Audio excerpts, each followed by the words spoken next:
Hey everyone! Today we're going to explore how to add a ConvertKit pop-up form to Shopify, easily and step by step.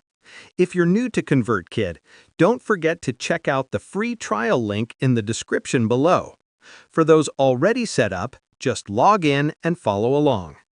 To get started, you'll first need to create a Zapier account.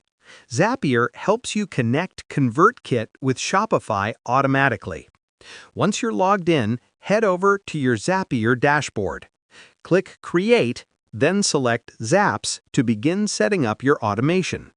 If you need any help during the process, Zapier's Copilot feature is there to guide you. Next, choose ConvertKit and Shopify from the list of available apps. On the right side of the screen, fill out all the required details. To connect your ConvertKit account, click Sign In. You'll need your API key. To find it, go to your ConvertKit account, navigate to Developer Settings, and copy your secret key.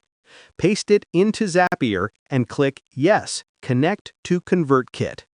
Once that's done, repeat the same process to log in to your Shopify account by entering your Shopify username and credentials.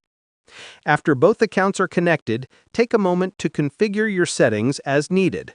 When everything looks good, click Publish to activate your Zap. And that's it! You've successfully added a ConvertKit pop-up form to your Shopify store. This setup will help you collect subscribers directly from your site and grow your email list automatically. Thanks for watching, and I hope this video made the process clear and easy to follow.